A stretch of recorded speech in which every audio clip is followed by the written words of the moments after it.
My dear students. Hello बच्चों, कैसे हो? How are you? Fine, okay. तो बेटा आज हम करेंगे उपसर्ग। उपसर्ग को इंग्लिश में क्या बोलते हैं? प्रीफिक्स। क्या बोलते हैं? प्रीफिक्स। परी मीन्स पहले, फिक्स मीन्स लगना। जो पहले लगते हैं वो क्या होते हैं? वे उपसर्ग होते हैं। उपसर्ग को हम और क्या बोलते हैं? शब्दांश। क्या बोलते हैं? शब्दांश बोलते हैं।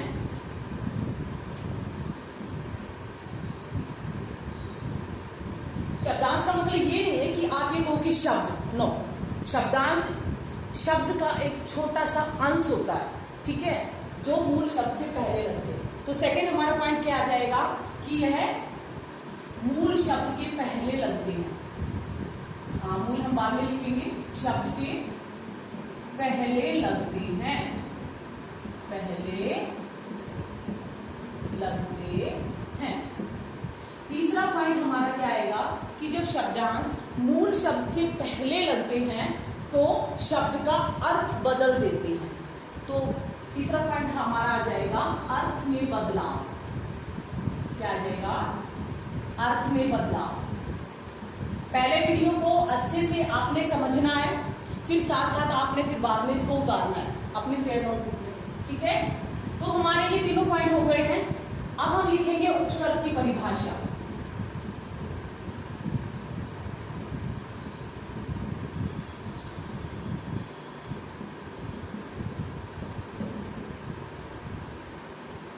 हमने क्या पढ़ा? फर्स्ट हमारा क्या है कि उपसर्ग क्या होते हैं? शब्दांश होते हैं, ये मूल शब्द से पहले लगते हैं। और तीसरा पॉइंट हमारा कि जब ये मूल शब्द से पहले लगते हैं तो अर्थ में बदलाव हो जाता है। तो इसकी परिभाषा आएगी, जो शब्दांश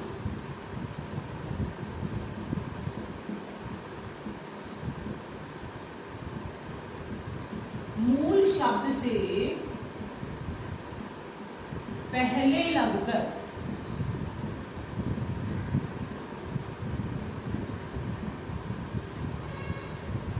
अर्थ में परिवर्तन तथा विशेषता प्रकट करते हैं,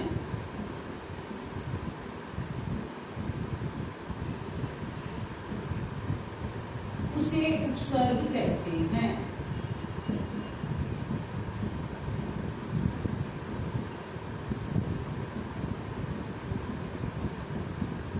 तो यहां तक बेटा आपका क्लियर हो गया है? अब हम करेंगे हिंदी में जो उपसर्ग होते हैं उनको कितने भागों में विभाजित किया गया है। हिंदी में जो उपसर्ग होते हैं उनको किन किन भाषाओं में विभाजित किया गया है। तो ये मैं इरेज कर देती हूँ, ठीक है बेटा?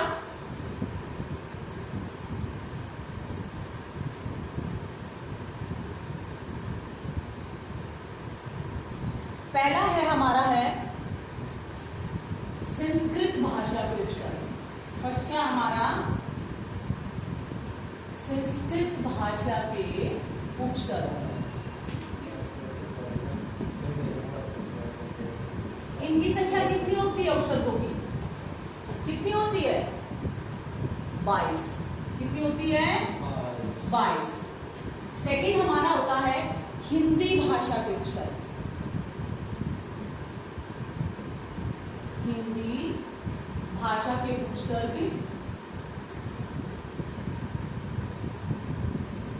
इनकी संख्या कितनी होती है? इनकी संख्या होती है 13। थर्ड है हमारा उर्दू फारसी भाषा के उपसर्ग। उर्दू फारसी भाषा के उपसर्ग इनकी संख्या होती है बेटा 19। कितनी होती है इनकी संख्या? 19 होती है। फोर्थ हमारा जो पॉइंट है उसमें आते हैं अंग्रेजी भाषा के उपसर्ग। कौन से आते हैं? अंग्रेजी भाषा के उपसर्ग।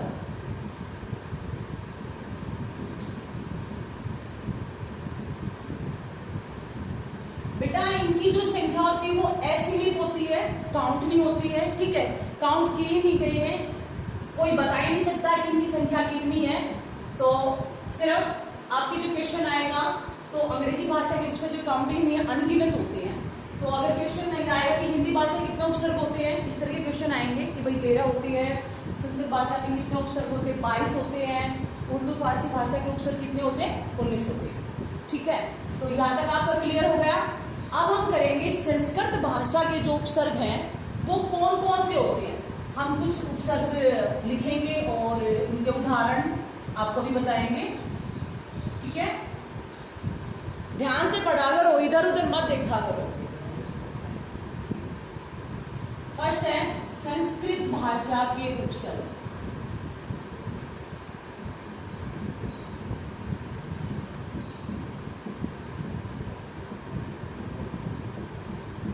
सबसे पहले हम उदाहरण लेते हैं अति। एक और फॉर्मूला है इनको बनाने का जो बहुत ध्यान से आपने देखना है। जैसे मान लो हमने अति लिया, अति क्या है, शब्दांश है, उपसर्ग है ना। तो इसका फॉर्मूला क्या है, शब्दांश प्लस मूल शब्द और उससे क्या बनेगा, नया शब्द। ये उपसर्ग को बनाने का एक तरीका होता है, ठीक है। तो शब्दांश क्या है, अर्थात उपसर्ग क्या है, अति, ठीक है। मूल शब्द क्या हमारे पास, अधिक। तो इसका नया शब्द क्या बन जाएगा, अत्यधिक। आया समझ में, क्या बन जाएगा इसका नया शब्द, अत्यधिक। चलो मैं एक और लेते हैं उदाहरण, अनु। अनु अगर हम शब्दांश या उपसर्ग लगाते हैं अनु, तो अनु के साथ हमारा मूल शब्द क्या लगाए हम लगा दे शासन। तो हमारा नया शब्द क्या बन जाएगा, अनुशासन, है ना। क्या बन जाएगा, अनुशासन। ओके, हम अगला संस्कृत भाषा का उपसर्ग लेते हैं वी। क्या लेते हैं, वी। और वी के साथ हम मूल शब्द लेते हैं योग। क्या लेते हैं, योग। तो नया शब्द क्या बन जाएगा, वियोग। समझ में आ रहा है, ओके। हम एक आखिरी लेते हैं संस्कृत भाषा का उपसर्ग आ। आ के साथ हम मूल शब्द जोड़ेंगे जीवन, तो नया शब्द बन जाएगा आजीवन। तो बेटा आपको संस्कृत भाषा के जो उपसर्ग है मूल शब्द कैसे जोड़ना है, कैसे नया शब्द बनाना है, समझ में आ गया ना, ओके। तो हम इसको भी रिलेट कर देते हैं। अब हम करेंगे हिंदी भाषा के उपसर्ग। क्या करेंगे, हमें हिंदी भाषा के उपसर्ग।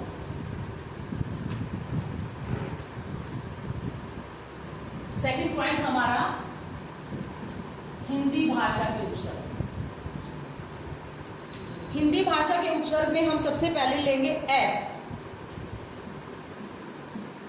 फॉर्मूला वही चलेगा, शब्दांश प्लस मूल शब्द इक्वल नया शब्द। तो हम सीधा लिखते हैं, ऐसे क्या बन जाएगा, अटल बन जाएगा,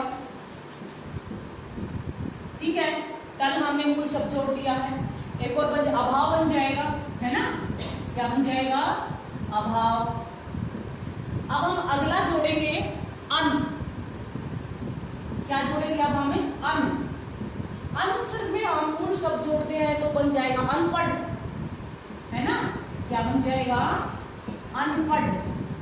अच्छा एक और शब्द बनाओ अनपढ़ का, और क्या बन जाएगा, अनमोल बना लो, अनमोल भी बन जाएगा, है ना। अब हम अगला उपसर्ग लेंगे हिंदी का अध। क्या लेंगे हमने, अध। अध में हम मूल शब्द जोड़ते हैं तो बन जाएगा अधमरा, है ना।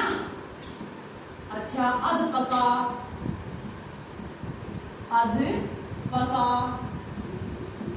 अच्छा एक और हमारा बन जाएगा, हमें उपसर्ग लेते हैं हिंदी का कै। कै के साथ जब हमें मूल शब्द जोड़ते हैं तो क्या बन जाएगा, कपूत, है ना। क्या बन जाएगा, क्योंकि हमने इसमें मूल शब्द क्या जोड़ा, पूत। पूत मीन्स पुत्र, ठीक है। तो कै क्या होता है, बुरा, यानी बुरा पुत्र, कपूत। तो हम इसके साथ हमने कै जोड़ दिया है। और एक और शब्द बन जाएगा कचोट। तो इस तरह हमारी ये हिंदी भाषा के जो उपसर्ग हैं ये कंप्लीट होते हैं। अब हम करेंगे उर्दू फारसी भाषा के उपसर्ग। उर्दू फारसी भाषा के उपसर्ग समझ में आ रहा है ना बेटा? उर्दू फारसी भाषा के उपसर्ग, ठीक है। सबसे पहले हम लेते हैं कम। हम इसमें उपसर्ग लेते हैं कम। अगर इसमें मूल शब्द हम जोड़ देते हैं जोर, क्या जोड़ देते हैं हम, जोर, तो क्या बन जाएगा, नया शब्द कमजोर, है ना। वक्त जोड़ दे, कम वक्त। तो ये क्या है शब्द, क्या कौन से शब्द है ये उर्दू भाषा के शब्द है। किसके, ये उर्दू भाषा के शब्द। अब हम अगला बनाते हैं, इसका हम बना दे खुश। अगला हमारा उपसर्ग क्या है, खुश। जैसे खुश नसीब,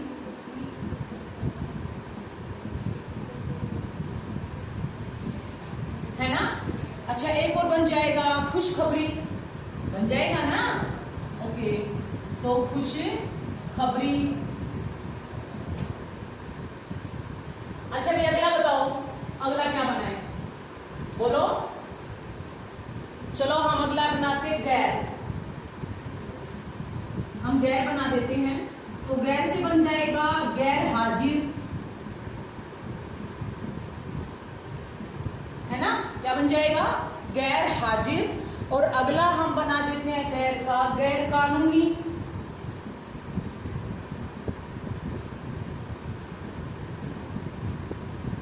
ठीक है। और एक और बना देते हैं हम इसका ला का बना देते हैं, ला उपसर्ग। ला का बना देते हैं लाचार, लाजवाब, है ना। ये हमारे उर्दू फारसी भाषा के उपसर्ग कंप्लीट हो गए हैं। अब हमारा लास्ट पॉइंट है अंग्रेजी भाषा के उपसर्ग। क्या है, अंग्रेजी भाषा के उपसर्ग।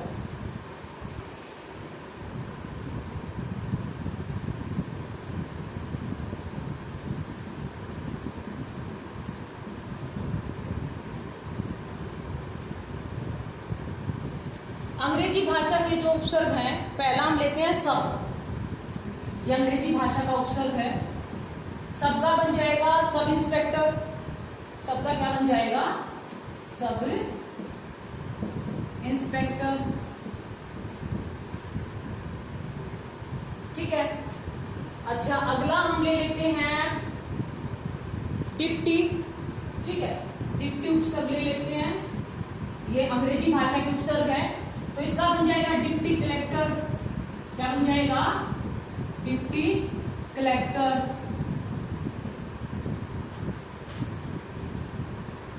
ठीक है। और अगला क्या ले, वाइस ले लेते हैं। वाइस, वाइस जोश है, ये भी एक उपसर्ग है। वाइस चांसलर, ठीक है। वाइस चांसलर, क्या बन जाएगा इसका, वाइस चांसलर। एक बन जाएगा, एक है उपसर्ग हेड, इसका बनता है हेड मास्टर। क्या बन जाएगा इसका, हेड मास्टर। तो आपका बेटा ये उपसर्ग कंप्लीट हो गया। अब हम आप एक छोटा सा टेस्ट लेंगे 4-5 क्वेश्चंस का सिर्फ, तो आपने जवाब देने अच्छे से। यही रेज कर रही हूं मैं, ठीक है।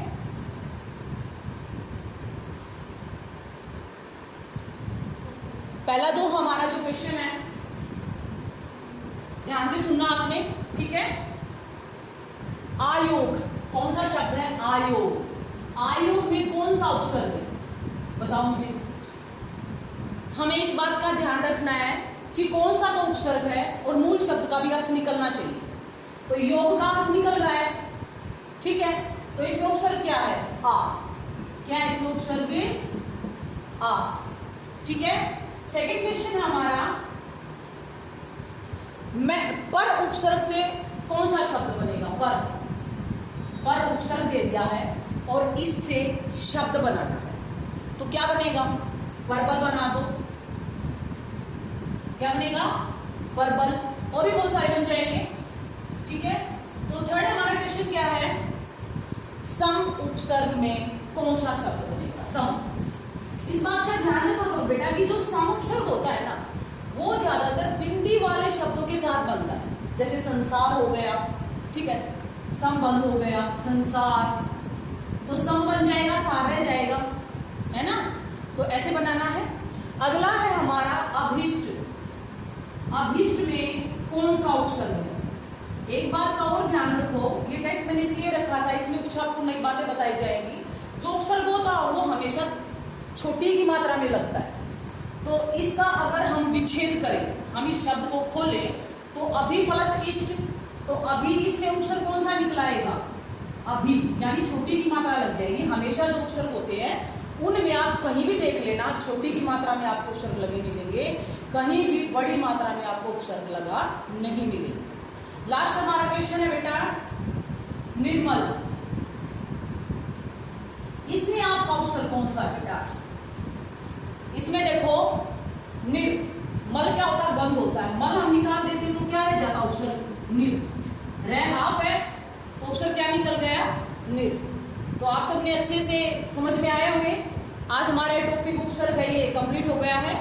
ठीक है बेटा, आप सबने ये उपसर्ग वाला जो टॉपिक है अच्छे से देखना है और अपनी हिंदी ग्रामर की फेयर नोटबुक में अच्छी राइटिंग में लिखना है और याद भी करना है। ठीक है बेटा, थैंक्स फॉर वॉचिंग।